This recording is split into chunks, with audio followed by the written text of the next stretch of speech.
13년간 마을 사업을 쭉 진행을 하셨고 주민분들이 그리고 이 방향성에 대한 고민들을 계속 안 할 수가 없잖아요. 어쨌든 정말 나라의 세금을 가지고 정말 우리가 이렇게 공동체라는 이름으로 계속 뭔가 사업을 진행해 왔는데 그 과정 가운데 정말 우리가 앞으로 나아가야 될 것, 마을 공동체로서 마을 만들기를 그래도 성공적으로 했다고 하는 이 마을에서 이 앞으로는 정말 우리가 어떻게 더 나아가야 될지 그런 고민들을 담은 제목입니다. 그래서 제가 간략하게 이제 마을에 대한 이야기를 할 텐데 원현장 마을은 2008년부터요 마을 만들기 사업을 시작을 합니다. 다 아시겠지만 이 마을 만들기 사업이 전국에서 최초로 시작된 곳이 바로 우리 진안이고요. 그 시작점에는 용담댐이 자리하고 있습니다. 아시죠? 용담댐으로 인해서 인구수가 감소가 되고 그래서 남아있는 우리 지역 분들이 어떻게 해서든 이 지역을 활성화시켜야 된다라는 절대절명의 사명감을 가지고 이 마을 만들기 사업이 시작됐다고 이야기 들었습니다. 그런 어떤 흐름 가운데 원현장 마을도 2008년도부터 마을 만들기 사업을 시작하게 됩니다. 진안의 마을 만들기 사업이 중요한 건 그 시스템, 그 체계가 한 5단계로 이렇게 나눠져 있습니다. 최종 목표까지는 6단계요. 근데 원현장 마을 같은 경우는 그 단계 중에서 5단계까지 올해 마무리를 짓습니다. 그리고 최종 마지막 단계인 그 마을 공동체의 자립은 이미 제가 체험휴양마을 사무장이고 또 이제 저희가 이제 식당에 가시면 마을기업 사무장님을 작년부터 해서 저희가 지원을 받고 있어요. 그래서 이 두 사람의 인건비 그리고 이제 마을에서는 10%에서 20% 정도 자부담을 합니다. 사대보험 일부 하고요. 그거를 제외하고 나서 마을의 모든 돌아가는 경제활동은 마을에서 스스로 벌어서 저희가 자립적으로 운영을 하고 있습니다. 처음 이제 1단계부터 쭉 시작을 하면 2008년부터 해서 그린빌리지라고 얘기하면 꽃길 가꾸기. 이 얘기는 솔직히 제가 누누이 많이 말씀을 드렸어요. 그래서 2008년도에 우리가 이제 아주 150만 원의 소액의 금액을 가지고 저희가 이제 꽃길을 가꾸는데 이 과정에서 저희가 이제 마을 뒷산에는 지금은 꽃잔디 동산으로 워낙에 유명하지만 그 동산에 있는 꽃잔디 모종을 사다가 이렇게 입구부터 심어 나간 거예요. 그때부터 저희가 연이 닿아서 그 꽃잔디 동산, 원래는 이제 이씨 효령댁은 종중산입니다. 그 산주분이 저희 마을의 출향인이고 주민이기도 하세요. 이분과 연계를 하면서 2009년부터 꽃잔디 축제를 저희가 이제 시작을 하게 됩니다. 그리고 그 다음에 참살기 좋은 마을 가꾸기, 요때도 이제 역시 이제 소득 분야로 경관 분야로 저희가 좀 금액이 좀 더 증액이 돼서 1,000만 원 정도의 금액을 가지고 진행을 하게 되는데 이때도 역시 저희 마을에서 이제 벽화라든지 그리고 무너져 있는 담장 보수를 한다든지 그런 사업들을 진행을 했습니다. 이렇게 이제 1년, 2년 차까지는 저희가 경관에 대한 거, 마을을 가꾸는 거에 대한 사업을 하다가 2010년도 세 번째 단계가 되면서 으뜸마을 가꾸기라고요. 이때 처음으로 저희가 소득 사업을 합니다. 제가 좀 더 긴장하는 이유가 있습니다. 여기에 그 당시에 마을에서 사무장을 하셨던 분이 계시거든요. 예. 그래서 아마 더 잘 아실 텐데, 이제 저는 이제 구전으로 들은 거죠. 우리 어르신들한테. 이 사업이 5천만 원으로 이제 시작을 했는데, 얘기를 듣기로는 주민분들이 이제 계속 그 경관이나 마을을 가꾸는 사업을 쭉 하다가 그게 모이고 협력하고 하는 화합에는 아주 좋은 효과가 있지만 이게 솔직히 기간이 길어지면 이거는 좀 힘이 떨어지죠. 그래서 처음으로 주민분들이 5천만 원의 큰 금액, 그 당시로서는 저희한테 큰 금액이었고 요걸 가지고 우리가 한번 사업을 한번 해보자 하고 처음으로 했던 게 절임 배추 사업입니다. 근데 제가 이제 듣기로는 그리고 알기로는 이 사업이 첫 해에는 그렇게 많이 성공적이지 못했다고 얘기를 들었어요. 왜냐하면 주민분들이 이 사업에 대한 이 준비들이 이제 초창기잖아요. 잘 되어 있지 않기 때문에 좀 배추의 상태도 별로 안 좋았고 그래서 굉장히 많은 불만 전화가 쇄도를 했다고 얘기를 하더라고요. 근데 원현장 마을을 보면서 이제 제가 이제 지금 쭉 저는 이제 2015년부터 해서 현재까지 이렇게 쭉 있지만 이런 과거의 어떤 시도들과 이 사업들이 오히려 성공이 아니라 실패를 할수록 이 원인들이 뭔지 그리고 주민분들이기 때문에 이 사업에 대한, 공동사업에 대한 이런 개념들이, 인식들이 완전하게 있지 않은 거예요. 그런 것들을, 이 사업들을 계속 시도를 하면서 마을에서는 그 방법들을 찾았던 것 같아요. 예를 들어서 물건을 절임 배출해서 가져오세요라고 이야기하면 이제 상태가 별로 좋지 않은 것들을 갖고 오셨을 때, 그러면 그게 주민분들이 그냥 이기적이라서 그런가라고 이야기할 때는 뭔가 제시를 해야 된다는 거죠. 그 조건들을 어떤 상태의 물건들을 가져와야 되는지, 그리고 수량을 일정하게 정해준다든지, 그런 것들이 이제 원칙과 규칙들이 나름대로 있지 않다 보니까 주민분들은 그냥 우후죽순으로 막 갖고 와서 팔아야지라는 생각을 하신다는 거죠. 이런 어떤 사업들을 계속 거듭하면서 저희도 이제 여러 가지 규칙들을 이렇게 찾아냈고요. 요때 2010년도에 같은 전라북도에서 향토마을 만들기 사업을 진행하게 됩니다. 요때는 이제 금액이 좀 더 많아져서 마을에 있는 그 농산물이나 자원들을 좀 활용할 수 있고 상시로 물건을 팔 수 있는 그런 이제 2억 원의 금액을 가지고 지원을 하는 이제 지원 사업이었는데요.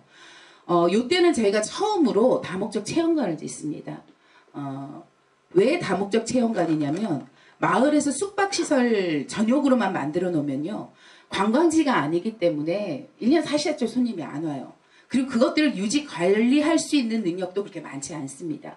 그러다 보니 이렇게 오늘처럼 오시는 손님들이 강의도 들으시고 마을에 있는 농산물을 가지고 만든 밥상, 음식을 또 대접을 하고, 그리고 그것들을 이제 음식이 맛있다 보니까 또 이제 사가시기로 하시고, 그렇게 활용할 수 있는 공간을 만들고, 또 이때 저희가 이제 마을 그 농산물로 저희가 상품으로 내놓은 게 뭐냐면 건나물입니다. 왜냐면 마을 자체가 그렇게 막 경작지가 많은 것도 아니고, 그리고 주민들이 뭔가 상품을 만들어낼 수 있을 만큼 대농으로 농사를 지으시는 분도 없었어요, 원현장 마을이. 그렇다 보니까 요때는 이제 주민분들이 그럼 가장 손쉬운 게 뭐가 있겠냐 해서 그냥 산에 있는 산나물들 뜯어다가 건나물로 파신 거예요. 고사리나 취나물 같은 경우는 재배를 합니다. 예, 그리고 많이 이제 사람들이 이제 땅에다가 이렇게 심기도 하죠. 그런데 이제 그때는 땅도 없다 보니까 그냥 산에 가서 그냥 캐 오신 거예요. 그렇게 하는 그 건나물을 이제 아까 그 다목적 체험관 한쪽에다가 저희가 이렇게 설치를 해놓고, 그렇게 해서 이제 판매를 하다 보니까 한 해, 두 해가 되면서 이제 원현장 마을이 뭔가 이 체험관을 잘 운영하고 있다 해서 전라북도에서는 2013년도에 1억 원의 금액을 더 지원을 해줍니다. 그래서 그 금액을 가지고 저희는 이제 아예 농산물 판매 대를 분리를 해서 농산물 판매장을 지어요. 그래서 이 농산물 판매장은 추후에 저희가 마을 기업으로 이제 전환을 하면서 용도 변경을 하고, 그리고 지금 이제 오늘 이따가 식사를 하실 꽃잔디 밥상으로 저희가 사용을 하게 됩니다. 저희가 이제 2013년도까지 이렇게 쭉 마을 사업을 진행을 하면서 13년도, 14년, 15년, 3년 정도를 원현장 마을을 알릴 수 있는 계기가 많았습니다. 뭐냐면 이제 13년도에는 대한민국 농촌마을 대상에서 우수마을로 선정이 되고 서서히 이제 마을의 이름이 브랜드화가 되는 거죠. 14년도, 15년도에는 행복마을 콘테스트 대회를 나가면서 1회 대회 때 저희가 전북에서 1등을 하고 전국대회에 입상을 합니다. 그리고 2회 대회 때는 경관 부분에서 전국대회에서 그 동상을 받으면서 1,000만 원의 상금을 받아오죠. 근데 이 상금이 중요한 게 아니라 이 행복마을 콘테스트라는 곳 자체가 마을 주민분들, 전국에 있는, 그리고 행정 관계자들, 그리고 컨설팅 회사들, 이렇게 마을 만들기에 관계된 분들이 워낙에 많이 오시다 보니까 원현장 마을이 주목을 받게 된 거예요. 왜냐하면 연령대들도 다 70대, 80대시고 인원도 저희는 한 40여 명밖에 안 됩니다. 전체 우리 같이 활동하는 가구 한 28가구 정도 되거든요. 법인도 한 23가구입니다. 그렇게 되다 보니 저렇게 그 척박한 산골에서 진안이라는 좁은 동네에서 주민분들이 저렇게, 소수의 주민분들이, 연세 드신 분들이 어떻게 저렇게 공동체 활동을 활발하게 하고 있을까라는 관심을 받게 된 거죠. 그래서 그때부터 이제 원현장 마을을 찾는 이 선진지 견학팀들이 기하급수적으로 많아집니다. 사실 작년까지도 저희가 올해 코로나 때문에 굉장히 좀 영향은 많았는데요. 연간 한 200팀 정도가 저희 마을을 찾아옵니다. 일본에서도 해마다 규슈 대학에서는 연구를 하기 위해서 저희 와요. 계속. 그래서 저희가 볼 때는 평범한 마을이고 왜 마을에 대해서 이렇게 관심을 가질까라는 생각을 하기도 하거든요. 그런데 최근에 들어와서 저도 이제 그런 질문을 굉장히 많이 받습니다. 왜냐하면 마을 공동체, 마을 사업에 대한 것들의 지원 사업비가 많이 들어가잖아요. 그거에 비해서 실제 지역에서 성공적으로 이거를 진행하고 운영하고 있는 사례들이 얼마나 있는가, 이거에 대한 것들이 그냥 긍정적으로 얘기를 하는 게 아니라 굉장히 부정적인 입장에서 물어보는 부분들이 많습니다. 그래서 사실은 저도 원현장 마을에 있으면서 또 한 가지 과제가 생긴 건 뭐냐면, 사업비를 막 많이 받는다고 좋아하는 게 아니라 이것들을 얼마나 책임감 있게 사용을 해서 이것들이 지역 안에서 환원이 되고 서로 지역사회에 얼마나 우리가 도움을 줄 것인가, 이런 부분들이 이제는 마을 사업을 할 때 끊임없이 고민이 되어야 되는 부분이라는 그런 과제를 떠안고 있습니다. 이렇게 이제 저희가 15년도, 14년, 3년도까지 이렇게 진행을 하고, 마을에서는 2015년부터 16년도까지 아까 제가 말씀했던 5단계 중에서 4단계를 진행을 합니다. 이때는 이제 원래는 5억으로 진행하는 사업인데, 이때 그 정권이 바뀌면서 예산이 삭감되는 바람에 3억 5천의 금액을 가지고 저희는 진행을 했습니다. 그때 진행했던 사업이 소득 체험 분야였는데, 체험 분야로 진행된 게 바로 이 건물이에요. 원현 체험관.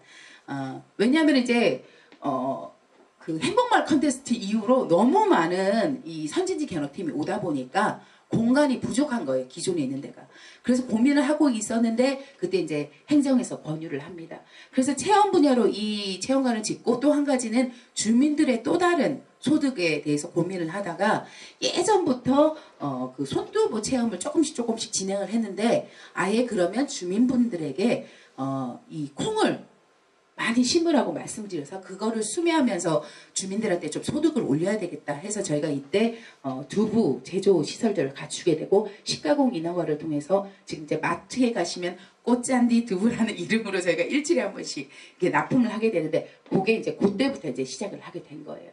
그래서 이렇게 이제 마무리가 되어 가는 듯 했으나, 왜냐하면 이제 마을 사업도 한 10년 정도 됐고, 주민분들의 이제 이 피로도도 자꾸 높아지니까.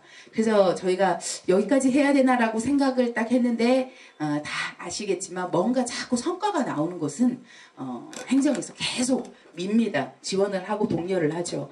그래서 저희가 이제 2017년도에 마을 종합개발 사업이 선정이 돼서 10억 원의 금액으로 3년간 저희가 문화복지 부분으로 마을을 이제 좀 많이 다듬게 됩니다. 근데 이건 개인적인 얘기라 이걸 해도 되는지 모르겠는데, 솔직히 사업비가 크다고 얘기해서 정말 좋은 게 아니다라는 생각을 정말 절감을 했습니다. 왜냐하면 이게 좀 이제 뭐 억 단위도 큰 거죠. 5천만 원 뭐 몇 억 단위로 되는 거는 한 분야를 가지고 이렇게 뭔가를 할 수가 있는데, 덩치가 커버리니까 이게 마을의 범위를 좀 벗어난다는 생각을 되더라고요.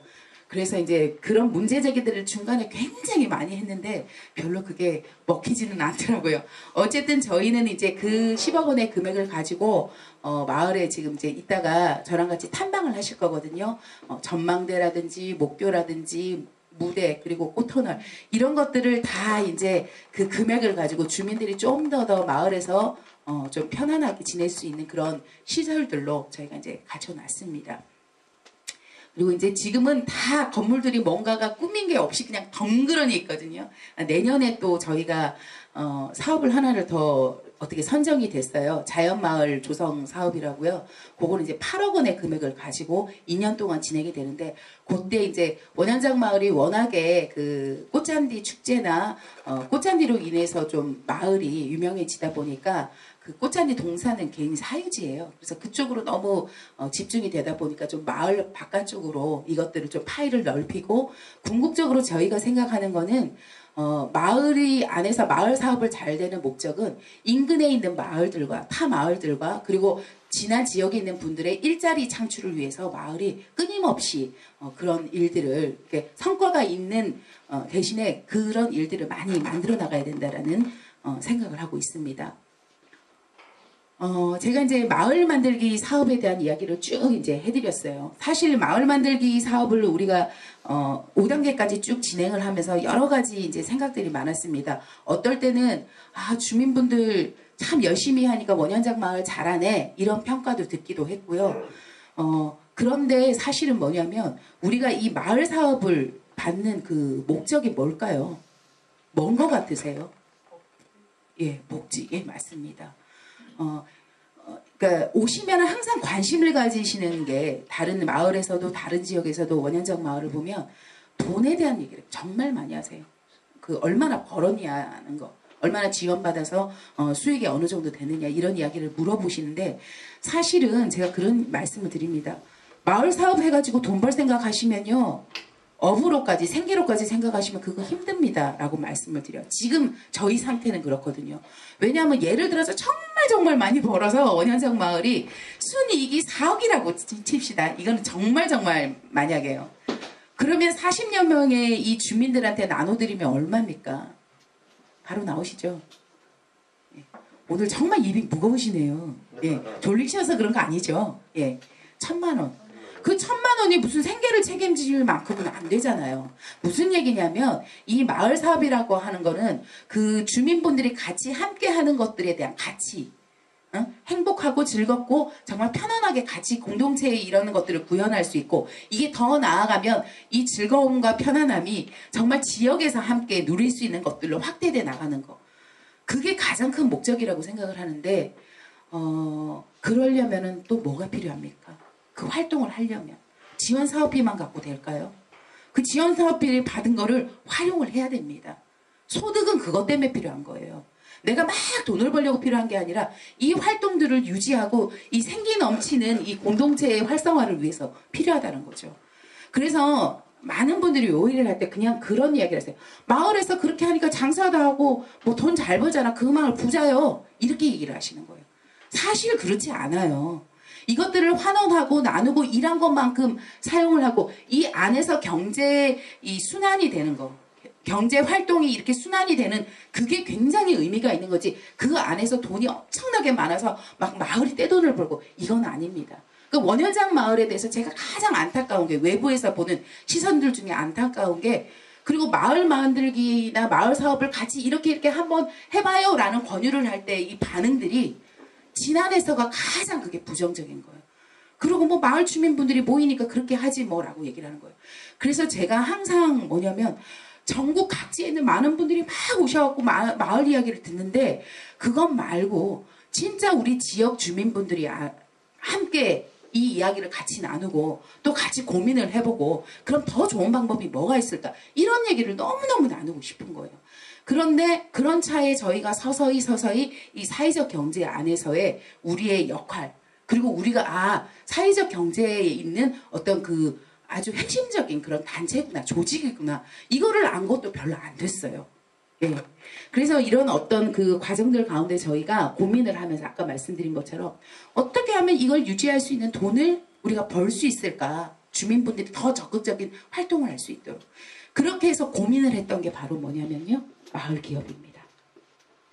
예. 사실은 이제 우리가 막 마을이 이제 어느 정도 유지될 정도까지는 운영이 되는데 더 큰 돈을 버는 거는 잘 모르겠고 그리고 뭔가 그 경제 구조 단체 이런 걸로 치기는 굉장히 좀 수준이 뭔가 정리가 되지 않은 그런 상태였습니다. 왜냐하면 새마을 해가지고 막 마을만 이렇게 마을 사업 막 만들어서 조금씩 돈 있으면 막 그거 나누고 이런 상태였기 때문에 뭐가 체계적이지 않았다는 거죠. 그래서 마을에서는 그러면은 어떻게 소득을 올리고 좀 더 어떻게 해보지라는 고민을 하는 차에 2015년도에 전국에 있는 식도락 마을 10개 중에 10대 식도락 마을 중에 원현장 마을이 들어간 거예요. 그래서 요거를 한번 활용을 해봐야 되겠다. 왜냐하면 절임 배추, 건나물, 그리고 두부 이런 것들을 팔아봐도 어느 이상의 이 수익이 안 오르더라고요. 그래서 이제 그것 때문에 누가 이제 마을 기업을 하고 계신 분이 원현장 마을이 워낙에 공동체성이 좋으니 이걸 한번 받아봐라 하고 권유를 하신 거예요.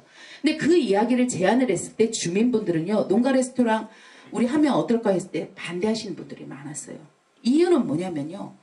여기가 이제 마을 기업으로 하게 되면 그 전에는 예약제로 손님들을 받았는데 이제는 예약제가 아니라 상시로 해야 되잖아요. 그러면 여기 관광지도 아닌데 누가 손님이 오겠어 하신 거예요. 당연한 걱정이고 지금까지 벌어놓은 돈까지도 다 까먹으면 어떡하냐 부정적으로 얘기하셨죠.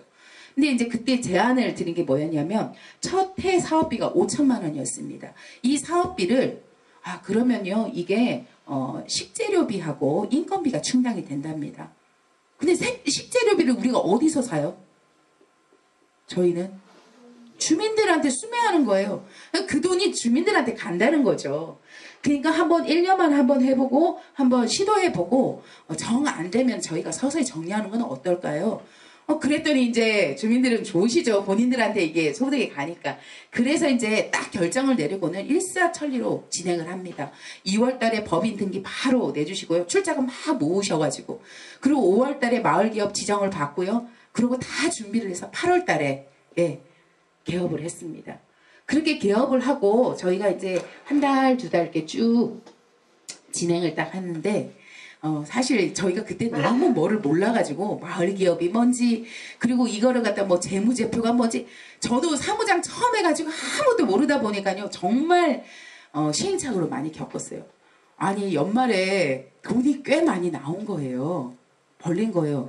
그래서 진짜 지금은 절대로 그렇게 할 수가 없는데 그때는요 주민들한테 출자금을 다 30만 원만 걷어가지고 저희 똑같이 묻고 그거는 쓰지도 않고 통장에 넣어놓거든요. 적금 통장에 지금까지도.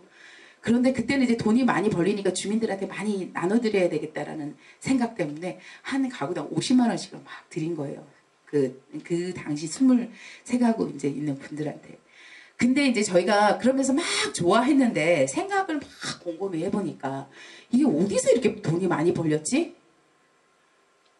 기존에 있던 예약팀들도 계시고 그리고 이제 지난 지역에서도 아이고 마을에서 제대로 된 식당 한다네 이러고 오시는 분들도 막 행정에서도 많이 오시고 막 그랬어요. 그 첫 해. 그리고 어디서 돈을 많이 벌었냐? 지역에 있는 행사. 예. 왜냐면은 우리 이제 막 도시락이나 출장 뷔페나 이런 게 있으면 그때는 정말 원현장 마을을 많이 찾아주셨어요. 지금은 마을 식당을 하시는 분들이 많기 때문에 이제 그게 다 좀 어느 정도 이제 골고루 분배가 되면서 돌아가는데 그때는 이제 원현장 마을 밖에 없다 보니까 막 어디서 도시락 막 600개, 700개 하면요 다 원현장으로 얘기를 한 거예요. 그 이유는 뭐냐면 꽃잔디 축제 때문에. 축제를 저희가 올해는 공식적으로 못해도 12년째입니다. 그렇게 하다 보니까 주민분들이 뭐 1000명부터 시작해서 10,000명, 20,000명, 작년엔 저희 80,000명 왔다 가셨거든요. 한 달 동안에. 이 인원의 식사를 막 해결하면 얼마나 이 역량이 늘어나겠어요. 그러니까 저희가 그러니까 마을 안에서 있는 많은 자원들이 있는데 그중에 정말 부녀회가 중요하다는 건 너무 잘 아실 거예요. 근데 이 부녀회가요. 연세가 많다고 못 하시는 게 아니에요. 농사도 연세 드시는데 막 꼬부라지면서 하시잖아요. 그 이유는 그만큼 기술이 쌓이시는 거예요. 그거는 저희가 정말 부정할 수 없는, 부인할 수 없는 엄청난 자원입니다. 그래서 저는 농촌에 대해서 뭔가 젊은 사람이 와야 되고 나이 드신 분들이 때문에 뭐 고집이 있고 이런 이야기를 하는데요. 제가 볼 때는 어떤 것도 돌아보면 다 자원이에요. 특히 나이가 연세가 드신 어르신들은 정말 이 지역 안에서 이 마을 안에서 엄청 가장 큰 자원입니다. 그렇게 저희가 이제 쭉 진행을 하다 보니까 첫 해에는 이렇게 이제 8월 달에 개업을 하고 둘째 해에는 저희가 또 한상 차림이 딱 들어가면서 이 메뉴가 지금은 없어졌습니다. 너무 힘들어가지고 이것도 한번 이제 식기 이런 것들을 싹 다 이제 교체를 하고 그리고 연잎차 요것도 이제 주민분들이 워낙에 많이 하시니까 불편하니까 다 기계화 시켜가지고 제가 요때 이제 이런 사업들을 진행을 했고요. 여기 이제 단체 도시락입니다. 그리고 이제 3년 차이 때는 뭐냐면 전라북도 고도화 사업을 받았어요. 그 고도화 사업은 뭐냐면 이제 한 5천만 원 정도 지원을 합니다. 근데 원현장 마을을 우수마을로 선정을 해주셨어요. 그때 전라북도에서. 그러면서 3천만 원을 더 지원을 해주며 유통형 마을기업으로 전환을 하게끔 하셨어요. 왜냐하면 그 전에는요 저희는 우리 원현장 마을 주민분들이 이름이 적히거나 아니면 마을에서 생산한 거 말고는요 절대 안 팔았거든요. 딱 주민들 것만. 물건이 없으면 그냥 안 팔고 마는 거예요. 있는 것만.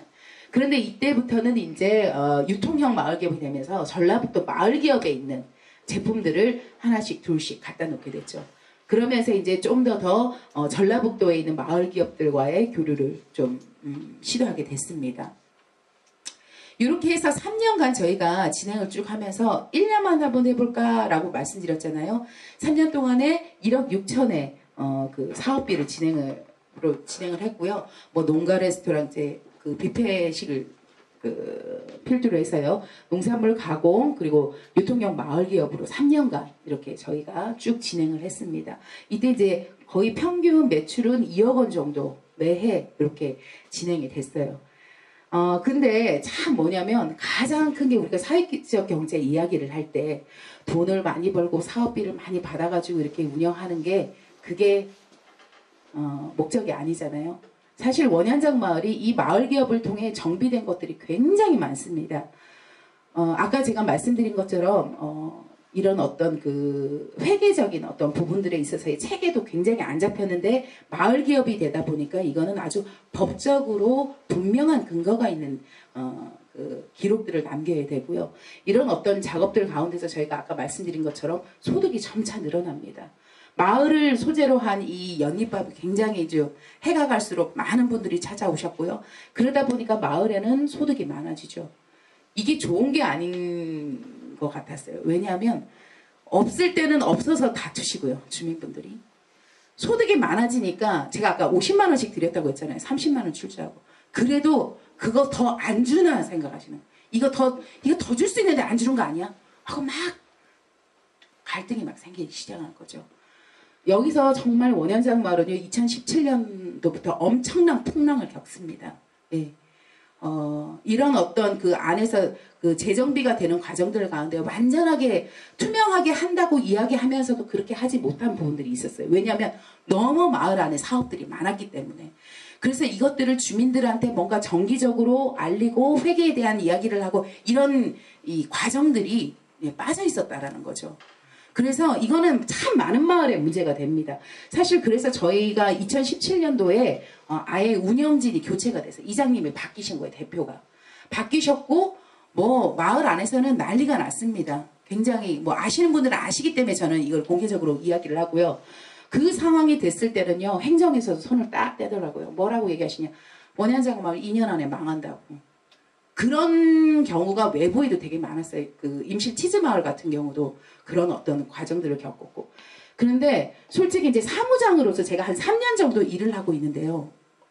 이거는 이제 개인적으로는 오기가 생기더라고요. 어떤 거냐면 이거를 내부적으로 이 안에 있는 돌아가는 이 과정들은 외부 사람들은 모르잖아요. 근데 내부적으로 봤을 때는요. 주민분들이 굉장히 이 근성이라고 얘기를 해야 되나? 이 안에 있는 이 공동체성이 너무 좋은 거예요. 제가 볼 때는. 너무 아쉽다는 생각을 했어요. 아니 이거를 갖다가 왜 외부에서는 사업 이거 막 위에서 앞에서 하는 그런 것들로만 판단을 한다. 근데 원현장 마을은 분명히 이거를 잘 극복할 수 있고 감당할 수 있는 그런 마을이다라는 게 3년 동안 제가 보면서 느껴지는 부분이 있었어요. 그런 과정 가운데 무슨 얘기를 했냐면 우리 이제 박 계신 지금 현재 이장님이랑 얘기를 하다가 주민분들이 분명히 오해하는 부분이 있는데 이 문제 갈등의 원인이 뭘까요? 공동체에서 항상 마을 사업을 하면 뭐 궁금해 하시는 것 같으세요? 그렇죠. 예. 그래서 아니 돈에 대해서만 깨끗하게 얘기해주면 그거 최대한으로 깨끗하게 투명하게 해주면 그거 조금이라도 좀 이런 불신이 사그러들지 않을까요? 생각을 한 거예요. 이유는 뭐였냐면 다른 게 없어요. 가만히 봐도요. 주민분들이 무슨 일만 하면 다 나오셔가지고 활동 다 하시고요. 그리고 주민들의 입장으로 가만히 생각을 해보면 이런 거예요. 마을이 바쁘다 보니까 이걸 모임을 한다든지 회의를 한다든지 아니면 회계복을 한다든지 이게 정기적으로 하기가 힘든 거예요. 어떨 때는 3개월, 바쁘면 6개월, 심하면 1년에 대동기 때 한 번. 그러면 주민분들은 어떤 입장이 되냐면 모든 정보들이 확 들어오지가 않는 거예요. 띄엄띄엄. 그러니까 내가 저번에 이야기 들었나? 저 얘기 들었나? 한마디 딱 얘기하면 회의에서 저번에 그 얘기 했잖아요. 이러면 이제 움츠러 들고 얘기를 못 하시는 거예요. 그러니까 점점점 회의가 경직이 되는 그런 이제 구조로 가는 거죠. 그래서 이것들을 원활하게 할 수 있는 방법이 무엇일까라고 생각을 했을 때는 회계를 투명하게 하되 정기적으로 하자. 그래서 한 달에 한 번씩은 이 회계를 하자. 회계보고를. 그래서요, 사실 저희 마을에서 제일 까다로우신 어르신, 불만이 가장 많으신 어르신 두 분을 뽑았습니다. 그래서 감사로 되었어요. 그래서 매 월마다 감사를 받고 매 월마다 회계보고를 하고 이거를 2017년 9월부터 해서 지금까지 이번 달까지 한 번도 빠짐없이 그렇게 진행을 한 거예요. 그런데 많은 분들이 저희 마을에 제가 왜 이야기를 참 많이 하냐면 결국은요. 마을 공동체든 어떤 그 우리가 협동조합이나 이런 것들이 뜻이 안 맞아서 많이 깨어지고 또 다시 생겼다고 막 이런 것들을 반복하잖아요. 결국은 그게 돈이나 자신의 이익이 아니고요. 사람들의 마음이고 생각입니다. 이게 모아진다고 생각하면 저는요. 원현장 마을을 보면서 이게 뭐 다 됐다 이 얘기가 아니라 이 갈등을 해결하는 과정들을 보면서 답이 반드시 있다는 거예요. 우리가 생각을 할 때는요. 그걸 너무 귀찮아합니다. 아유 또 사람들 모여갖고 그 생각 다 다르고 나랑 뜻 안 맞는 사람들이랑 이거 맞춰가면서 내가 왜 이거 해야 돼? 라고 얘기를 하는 거예요. 하지만 그 안에 있는 가치가 우리가 뭔지를 같이 공유하게 되면은요. 거기서 헤어나올 수가 없어요. 제가요 얼마 전에도 막 그런 얘기를 한 거예요. 일이 너무 많다고 막 투정을 막 부리니까 어떤 분이 다른 마을 그 사무장님 그런 얘기를 아유 자기 욕심으로 하는 거잖아. 저한테 그 얘기를 하더라고요. 그 적당히 하지 뭐라고 마을 일을 그렇게 목숨 걸면서 해. 피곤하게 몸 상하면서 걱정해서 해주시는 얘기인 거예요. 근데 사실 뭐냐면 저는 계속 원현장 마을에 있을수록요. 이거는 주민들도 마땅히 가져야 되는 생각이고요. 책임감이 자꾸 얹혀지는 거예요. 왜냐하면 이게 시작부터는 그렇게 했지만 중간중간 정말 나라의 혈세를 가지고 공동체에 지원을 해주는 이 금액들을 책임감 있게 쓰지 않으면 이거는 정말 지금까지 해왔던 것들이 다 무너진다는 생각이 들기도 하고 그리고 이렇게까지 이렇게 마을에서 정말 방법들을 찾아서 참여를 유도하고 좋은 어떤 선례가 되는 이런 마을 기업으로 가고 있는데 이것들이 좀 더 성장하고 성숙했으면 좋겠다라는 그게 이건 좀 너무 크게 과장한 걸 수도 있지만요. 그래서 정말 우리 지난해 보배 자랑이 됐으면 좋겠다는 생각이 있는 거예요. 그리고 그 안에서 여기 원현장 마을뿐만이 아니라 그런 어떤 조직들, 공동체들이 계속해서 만들어지고 그래서 진안이라고 얘기하면 야 정말 이건 지역 공동체의 완성이다 라고 할 수 있을 정도의 그런 것들을 우리 안에서 충분히 이룰 수 있지 않을까. 그건 뭐 개인적인 생각일 수도 있지만 원현장 마을을 같이 이루고 있는 우리 주민분들의 같은 똑같은 동여매고 있는 그런 어떤 방향성입니다. 그래서 제가 좀 말을 많이 했는데요. 이제 그런 어떤 부분들에 대해서 이제 고민을 하다가 제가 아까 말씀드린 것처럼, 주민 교육과 소통에 대한 부분들을 굉장히 많이, 2017년도부터 저희가 노력을 많이 했죠. 어떨 때는 이제, 사실 이제 이따가 제가 한번 그것도 보여드릴 거예요. 어떤, 그 서식으로 이제 쭉 그 결산보고회를 진행하는지도 얘기를 해드릴 텐데요. 뭐 마을 교육도 물론이고 그리고 매월 그 결산보고 하는 모습이거든요. 예, 같이 이제 공동 포장도 같이 이렇게 하시고 주민분들이 활동할 수 있는 것들을 많이 막 일을 만듭니다. 같이. 예. 그리고 이제 경관 각국이 이제 공동 작업들을 쭉 하는데 뭐 제초도 하고 축제도 같이 하시고 막 이렇게 하는데 사실은 저희가 조금 마을 기업을 하면서 조금 달라진 게 뭐냐면 원래 마을에서 공동 구역을 하면요 인건비 들이지 않습니다. 주민들 같이 모이셔갖고 식사하고 간식하시거나 기분 좋게 하고 이제 헤어지시죠. 근데 마을의 소득이 자꾸 쌓이다 보니까 이거를 분배하는 과정이 배당금을 으로 분배하는 게 옳지 않다라는 생각을 한 거예요. 왜냐하면 저희는 출자금이 많지도 않거든요. 그런데 주민분들이 그거 30만 원 넣어놓고 아무 쓰지도 않는데 그거 가지고 막 본인의 몫을 이야기를 하는 게 이게 공정한가라는 고민이 들어간 거예요. 마을에서. 그래서 요거를 갖다가 좀 상의를 해가지고요. 그러면요, 우리 오히려 이렇게 공동작업으로 오시는 분들은 조합원이 아니신 분들도 계시거든요. 이렇게 일하시는 분들한테 우리가 번거를 나누자 해가지고 한 번 오실 때마다 7만 원씩 저희가 한 달에 한 번 정도를 이렇게 경관 작업을 했는데 그렇게 진행을 한 거예요. 그랬더니 주민분들이 뭐 그 돈 더 받는다고 막 이 아니라 원래부터 잘 나오시거든요. 그러니까 좀 더 좀 뿌듯해 하시면서 더 참여율이나 이런 주민분들이 다른 부분의 어떤 참여율까지도 좀 더 끌어내는 그런 역할을 했습니다. 그리고 이제 농산물 판매에 대해서는 이렇게 주민분들이 또 연근 작업이라든지 연잎 작업이라든지 막 그 연꽃잎 갖고 꾸는 부각도 만드시거든요. 이런 작업들도 같이 막 해가지고 계속 이제 북적북적 하면서 모이십니다. 근데 제가 이 축제에 대해서 12년 동안 축제를 하셨는데 원현장 마을에 굉장한 이 버팀목이 되고 원동력이 됐던 것 중에 하나가 정말 주민분들이 잘 모신다고 했잖아요. 이 축제를 통해서 같은 이 일들을 해마다 반복적으로 이렇게 치러내시잖아요. 이게 해나갈수록 주민분들이 역량이 쌓이면서 그 안에 있는 굉장히 중요한 부분들이 이게 돈이 돼서 좋다라는 게 아니고요. 합을 맞춰서 일한다는 거에 대한 성취감이 굉장히 크신 거예요. 근데 제가 작년 같은 경우도요. 8만 명이 왔다 갔으니까요. 저희 그 절임 배추 작업장 있잖아요. 거기에 진짜 하루에 500개, 600개씩 제가 무슨 연잎밥 만드는 공장인 줄 알았어요. 만들고 찌고 계속 해야 되는 거예요. 근데 제가 너무 걱정이 된 거예요. 어머니들 괜찮으시냐고. 막 연세가 드셨으니까 어떻게 무리가 가지 않을까. 막 아침마다 막 맨날 간식 뭐 맛있는 거 해드릴까 하면서 이렇게 여쭤봤어요. 근데 무슨 얘기를 하시냐면 일할 때는 힘들죠. 근데 사람도 많이 막 버글버글 안 해도 돼 이러시는 거예요. 왜요? 합을 맞추는 게 너무 재밌다고 얘기를 하시는 거예요. 합 맞춰서 일을 하는 게. 연세 드신 분들이. 그러니까 이거는 우리가 생각하는 것 이상으로 그 안에서 굉장한 일들이 일어나고 있구나라는 걸 제가 이제 객관적으로 보면서 굉장히 느낀 거예요. 그리고 이제 아까 말씀드린 대로 꽃잔디 축제. 이 축제는 원래 마을에서 이제 주민분들이 올라가셔서 꽃잔디 동산에서 진행을 하다가 다들 아시겠지만 몇 년 전부터 마을에서 안 올라갔죠. 그쵸? 이유는 뭐냐면 연세가 너무 많이 드셨어요. 그리고 이제 거기는 거의 이제 사유화가 돼야 되는 이유가 그 산주분께서 지금까지 정말 마을이랑 연계를 하면서 잘 해주셨어요. 그런데 본인이 1년에 막 억대의 돈을 투자를 하면서 쓰시는데 당연히 그쪽에서도 손해를 보면 안 되잖아요.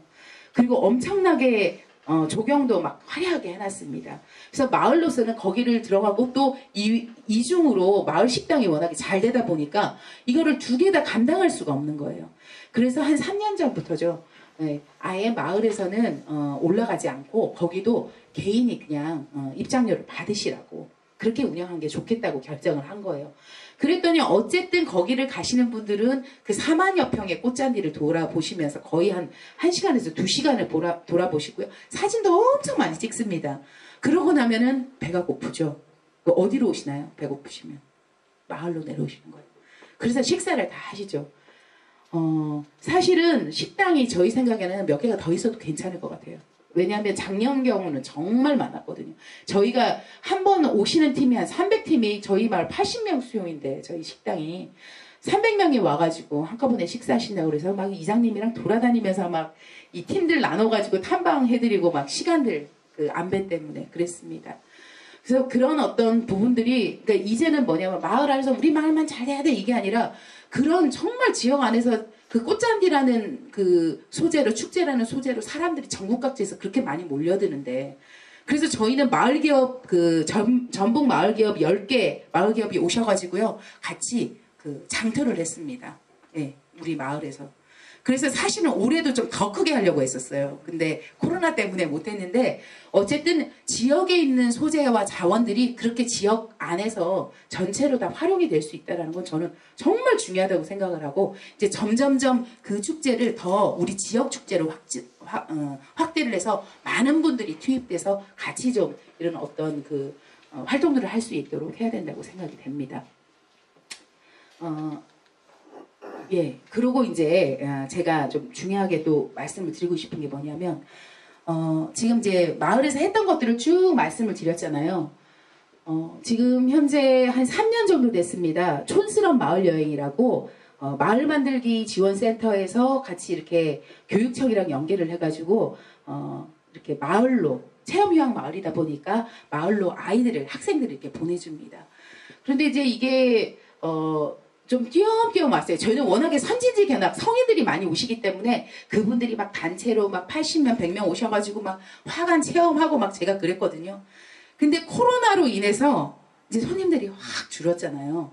그런데 이게 팔로라 가면 웃기지만 새로운 분야가 개척이 된 게 바로 아이들과 학교와 연계하는 거예요. 올해 이제 초반기에는 거의 코로나 때문에 아이들 학교도 못 갔잖아요. 그러고 나서 그게 조금씩 풀리면서 6월 달부터 인근에 있는 이제 학교, 예를 들어 뭐 장승초도 그렇고 이게 아이들이 이제 저희 마을을 찾아오게 됐습니다. 근데 선생님이 무슨 제안을 하셨냐면 제가 그때 연잎밥하고 마을을 이렇게 막 둘러봤어요. 그랬더니 애들이 너무 좋아한다고 하면서 저기 사무장님 이 아이들 한 달에 한 번씩 오면 안 돼요? 이러시는 거예요. 너무 좋죠. 좋긴 좋죠. 자주 오니까. 근데 문제는 뭐죠? 그 아이들이 올 때마다 연잎밥 체험을 할 수가 있나요? 계속 한 달에 한 번씩 뭐가 바뀌어야 되잖아요. 엄청난 부담이 되는 거예요.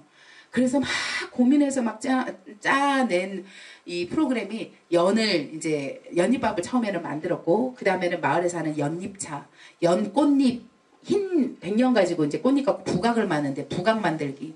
그 다음에는 이제 연근 가지고 막 물을 들여서 여기 이제 다 있습니다. 예. 그리고 막 조격도 하고요. 막 프로그램을 막 만들어냈어요.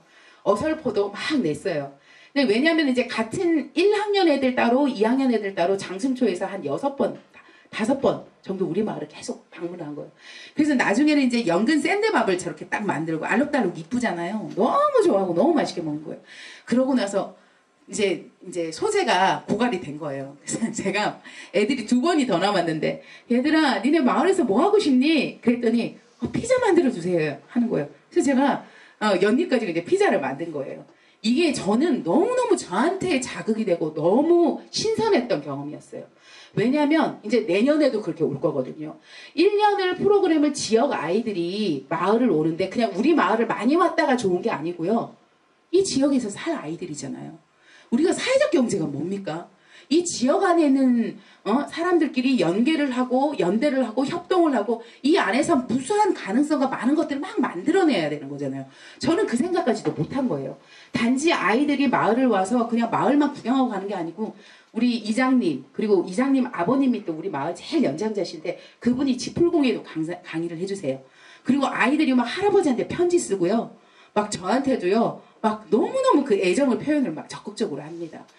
이게 저는요, 외부에 있는 사람들이 아니라 그 선생님이 저한테 제안을 해주셨는데 마을을 알기에는 한 번 갖고는 부족하다는 거예요. 그렇게 하다 보니까 저희는 프로그램이 엄청 많아졌어요. 이제는 다 뭐로 할 거냐? 지풀공예면 지풀공예도 다 시리즈로 할 거예요. 애들이 올 때마다 점차 나아질 수 있도록. 그렇게 하고 났더니 어떤 제안이 들어왔냐면요. 대한상공회의소?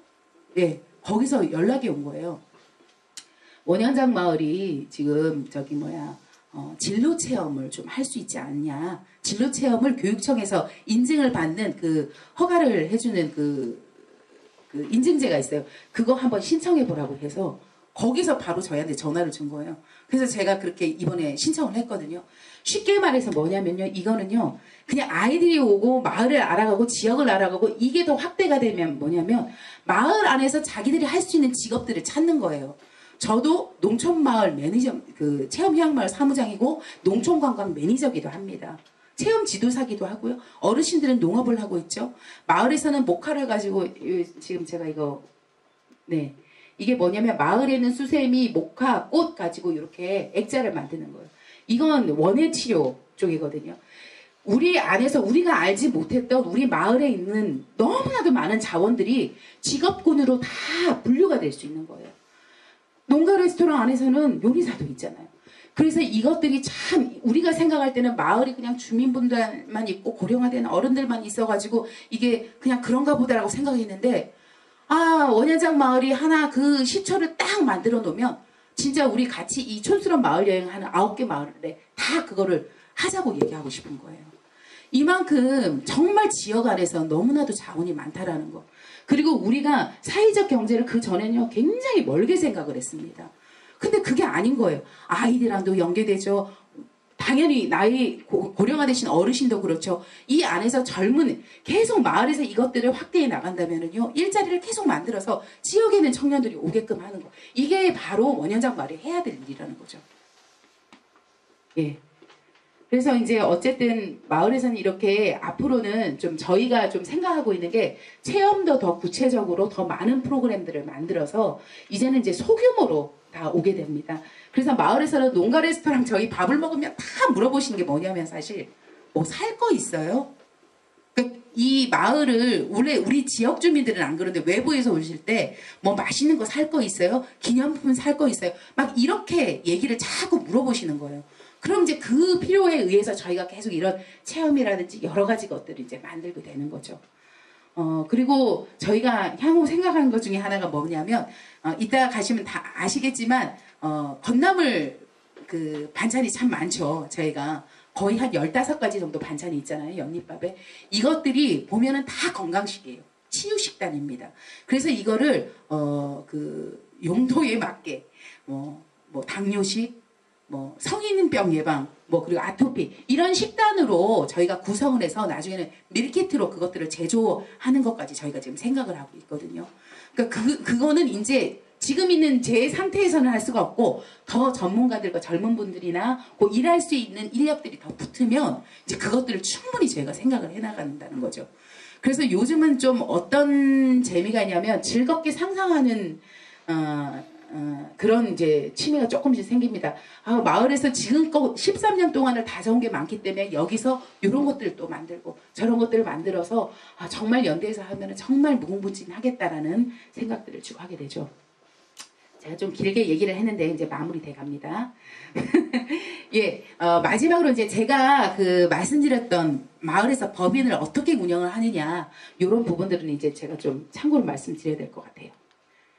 예, 첫 번째는 뭐냐면 농산물 관련 규칙입니다. 저희가 이제 농산물 판매할 때 상품가는 판매가는 다 농협을 기준으로 합니다.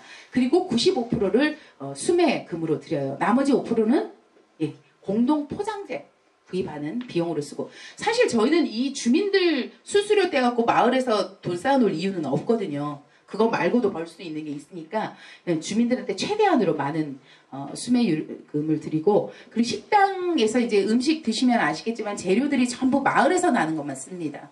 딱 2가지 빼고요. 콩나물 사오고요. 그리고 이제 진안산 흑돼지, 예, 제육볶음으로 쓰는 그 2가지만 저희가 사옵니다. 그리고 나머지는 이제 주민분들이 다 갖고 오다 보니까 이거는 이제 순서대로 다 수매를 해야 돼요. 그 건너면 큰일 납니다. 예, 주민들한테. 그리고 이 명단은 저희가 다 결산 보고할 때 명시를 해요. 누구 어머니, 뭐 청양고추 몇 킬로, 얼마 지급했다라는 거. 그리고 이제 아까 말씀드렸듯이, 경관에 대한 그 부역 말고, 소득 관련된, 연금채취, 연잎차, 꽃잔디, 뭐 김장 이런 소득 관련된 인건비도 역시 하루에 7만원씩 저희가 지급을 하고 있습니다. 그리고 이제 수매금은 매월 말일에 한꺼번에 다 일괄 지급을 해요. 예, 이제 돌아왔어요. 또 이제 얼마 있으면 다음 주면 제가 또 그 작업을 해야 됩니다. 그리고 이제 그 농가 레스토랑에서는요, 주민분들, 원래 저희가 연잎에 8,000원이거든요. 주민 식사는 2,000원입니다. 무료 제공을 원치 않으시더라고요. 원래는 무료 제공을 해드리려고 취지가 그랬는데 주민분들이 마을에서 장사하는데 그럼 안 먹는다고 하셔서 이렇게 합의를 보신 거예요. 회의에서. 그리고 근무 시간, 저희가 운영 시간이 일요일은 안 하고요. 그리고 월요일에서 토요일까지 점심만 하거든요. 그리고 나머지는 이제 예약제로는 다 한 25명 이상이면 가능한데, 오전 8시부터 오후 3시까지 어머니가 일을 하시고, 일당은 그때는 이제 6만원입니다. 시간이 좀 짧다 보니까. 그리고 이제 오전 근무를 식사가 있다 이러면 2만원 추가. 그리고 저녁에 또 예약 손님 있다 이러면 4만원을 추가 지급을 합니다. 그리고 이제 꽃잔디 축제 때는 워낙에 많다 보니까 저희가 이때는 8만원, 10만원, 11만원 이렇게 매출에 따라서 그리고 일하시는 시간에 따라서 저희가 탄력적으로 이렇게 지급을 해드리고요. 올해 홍산축제 못했잖아요. 예, 이때 돈 참 많이 벌었거든요. 주민분들이 뭐 4, 5일 가셔가지고 뭐 2, 3천만 원씩 이렇게 버시다 보니까 노동 강도가 엄청 세요. 그래서 이때는 12만 원부터 해서 저희가 책정을 합니다. 이렇게 해서 이제 결산보고회를 저희가 영농조합 법인, 이제 농가 레스토랑 있는 마을 기업하고 또 저는 이제 새마을의 체험형 거기 사무장이거든요. 그래서 지금 하시는 이런 강의비라든지 체험, 숙박 이런 것들은 또 새마을회에서 이렇게 결산을 합니다. 그래서 이 두 가지를 아까 말씀드린 우리 감사님한테 매월 결제를 받고 그 다음에 이제 주민분들한테 결산 그 보고회를 하죠. 저희는 위원회도 없고요, 인사회도 없습니다. 그냥 무조건 다 만납니다. 한 달에 한 번씩. 왜냐하면 그러니까 그게 중요하다고 얘기하시는 분들도 있는데 인원수가 많지가 않잖아요. 주민분들이. 그러다 보니까 이게 오히려 한 달이 걸려서 오면요, 얘기가 왜곡이 되는 경우가 있더라고요. 저희 같은 경우는. 그래서 아예 일대 전부 다 해가지고 같이 이렇게 매월 저희는 모입니다.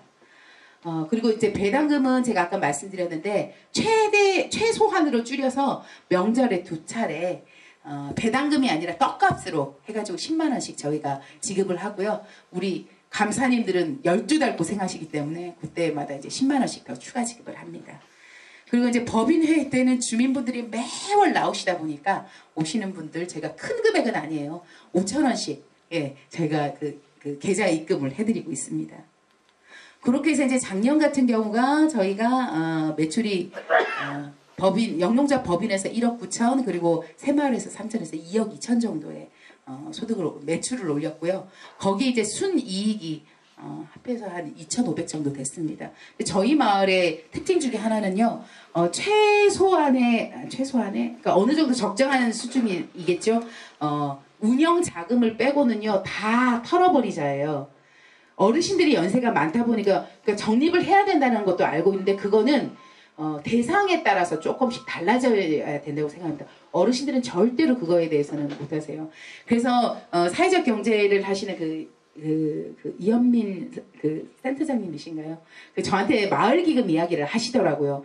근데 이거를 슬슬 준비는 해야 되겠는데 지금 당장에 주민들한테 이거 저희 마을기금으로 뭘 하겠습니다 이러면은 아직까지는 그게 안 먹히더라고요. 근데 그것도 저희한테는 과제인 거예요. 더 연세가 드셨을 때 그 노후들을 좀 마을에서 좀 책임지면서 할 수 있는 것들을 다양하게 저희도 지금 모색하고 있습니다. 그래서 이제 그 법인 조합원들 공동으로 들어간 금액이에요. 이거는 배당금이라든지 농수산물 수매도 이렇게 한 바퀴 돌아가는 공동으로 들어간 거, 그리고 그 공동 작업 경관에 대한 소득 그 사업 말고요.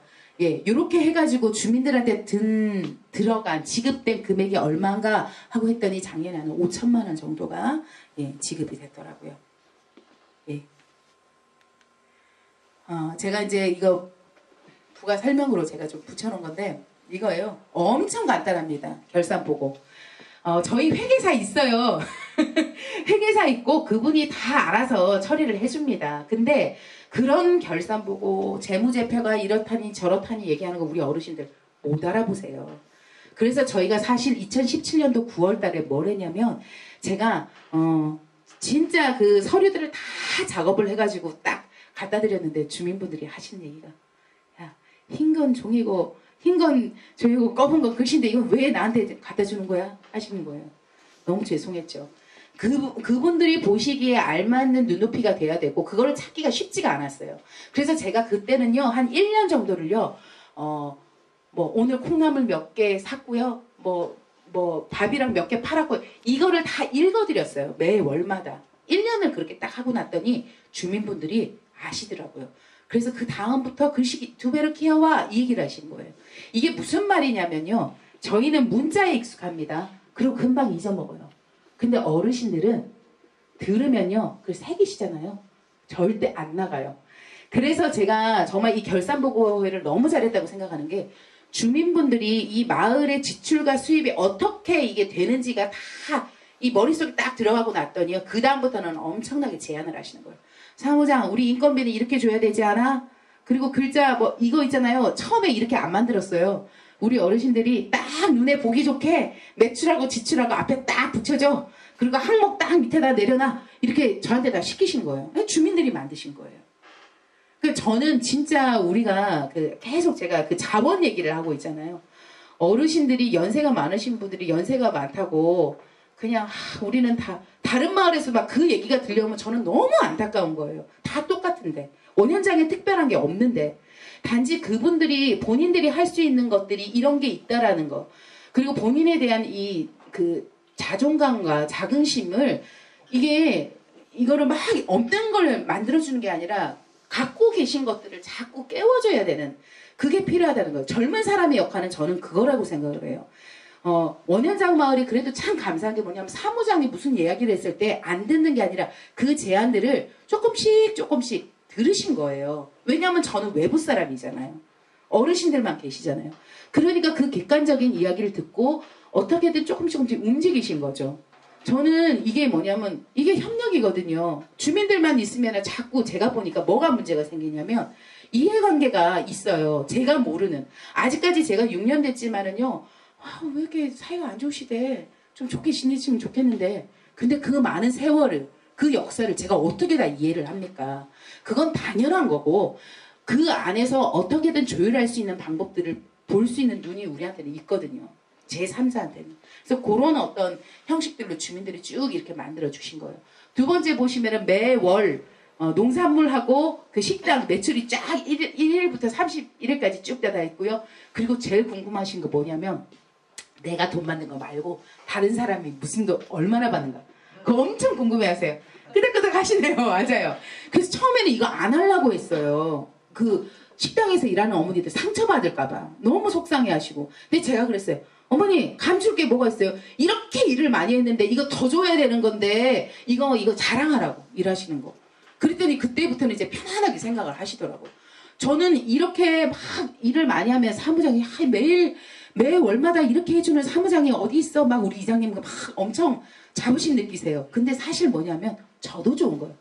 아이고 이 마을 사무장 일 되게 많이 하네. 티내잖아요. 어차피 하는 거. 그러니까 투명하게 하는 게 겁낼 게 아니라 정말 더 투명해서 진짜 안에까지 너덜너덜 다 보일 때까지도 전혀 저는 그게 두려울 일이 아니라고 생각하는 거예요. 근데 보면은 어떤 게 있냐면 제가 여러 마을 이장님들이나 리더분들이 이렇게 오시잖아요.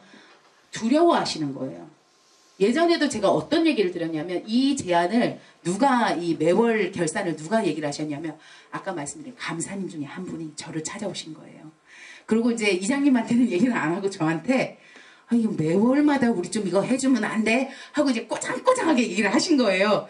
근데 제가 그 말씀을 들으면서 어차피 계속 돈을 쓰고 있고 오히려 중간중간 결산하면 더 나을 텐데 이 생각을 제가 한 거예요. 그리고 여쭤봤어요.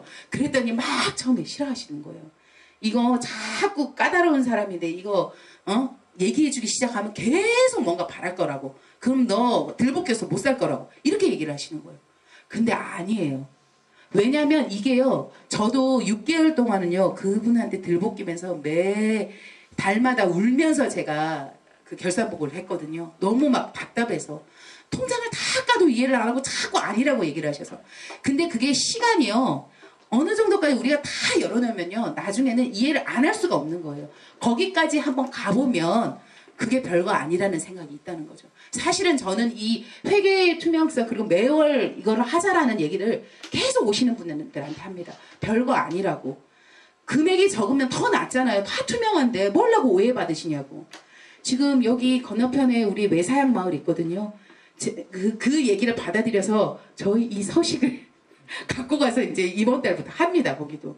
저는 이게 파급력이라고 생각해요. 이거 대단한 것도 아니잖아요. 엄청 단순하고 쉬운 서식이에요. 그런데 마을에서는요. 이런 서식이 필요한 거죠. 물론 젊은 분들은 아이고 유치하게 뭐 이렇게까지나 해 라고 생각할 수 있어요.